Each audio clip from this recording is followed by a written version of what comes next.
Welcome to Mercy's Designs. My name is Mercy and I demonstrate Stampin' Up! Products. Today I'm going to show this really cute card. This is using the Daffodil Daydream stamp set. Now I also used quite a few other things, including this embossing folder, which is the one in the spring catalog, and that is the Gingham embossing folder. And then I also did Amazing Thanks and so forth. So with my next card, I will vary it a little bit and change out a few things. This card really is versatile as far as you can mix and match. You can do different backgrounds. So the first thing I'm going to do is do a little stamping. So I'm going to bring in my Stamparatus, and I have that here.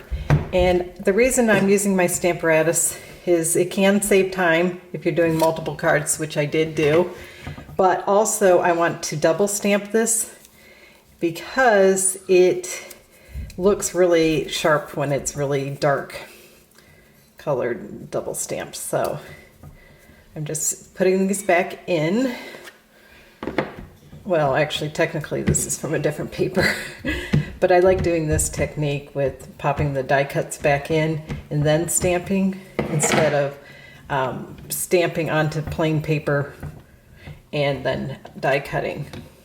And there are several good reasons for it. Time saving, and also you actually save quite a bit of paper that way.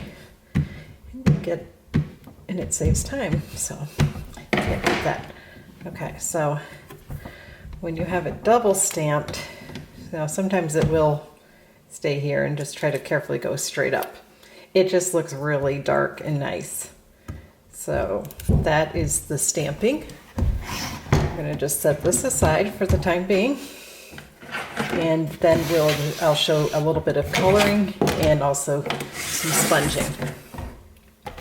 So to color this, I would suggest, first of all, waiting a little bit to let it dry. So the blends I'm using are Flirty, Flamingo, Pale Papaya, Pool Party, which is for the butterfly, So Saffron, Old Olive, and Bermuda Bay.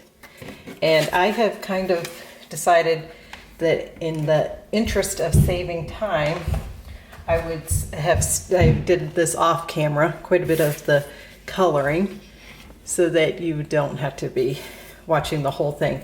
The technique is still the same though.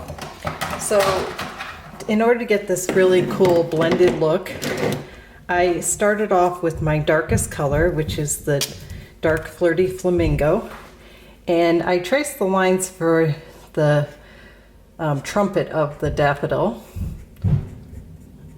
Pretty much followed that, but instead of following the lines like here and here, what I did instead was I just came in and did the tips and around the throat. So I like that, and then around the throat. And it just creates a whole different look. Most people would just follow the lines, which normally I do that, follow what the artist has already started. But I thought this was kind of a cool technique. Now I'm just filling in the trumpet with the light Flirty Flamingo. And that's all I use the Flirty Flamingo, the light one, for. Well, I did use it on the butterfly as well.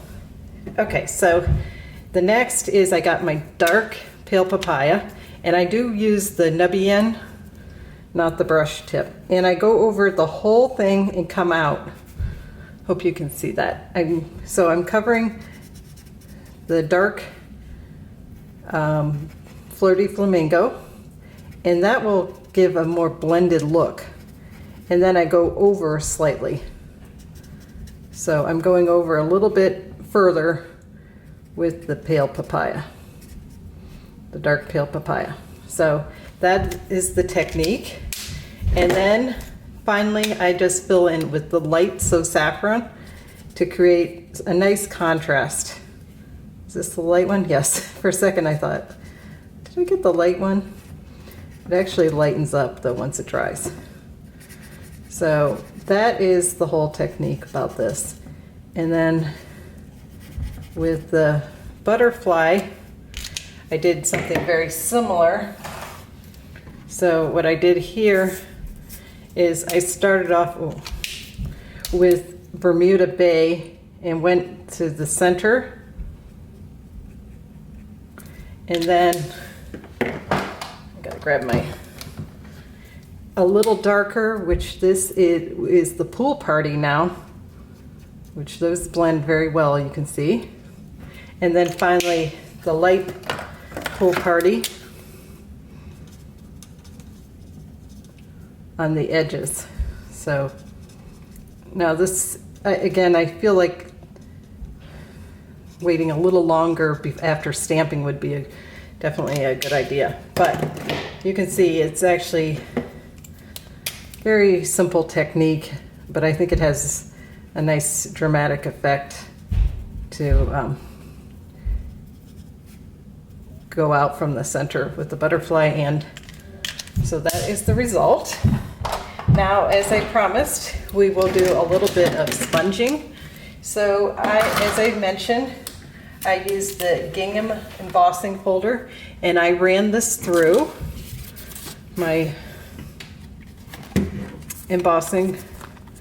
Okay, so this is the front side, but this one, it doesn't matter too much. I really can't tell much difference. A lot of them, it makes a very big difference with the embossing folders. So to get it a nicer, darker look, I like to do a little sponging.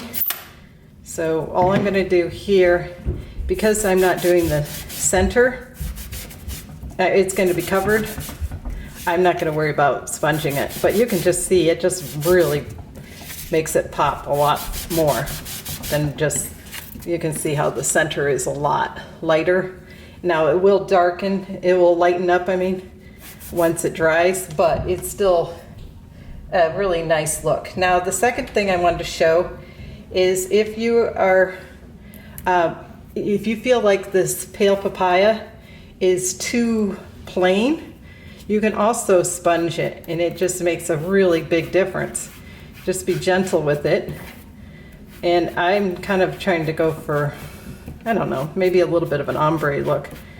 I'm intentionally not going over it too hard.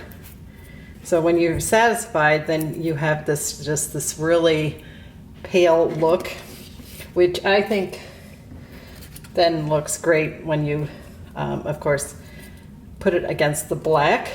So I've already done that here, and now we can start assembling the card. So I will bring in my base now. So my base, I decided, will be the Saffron.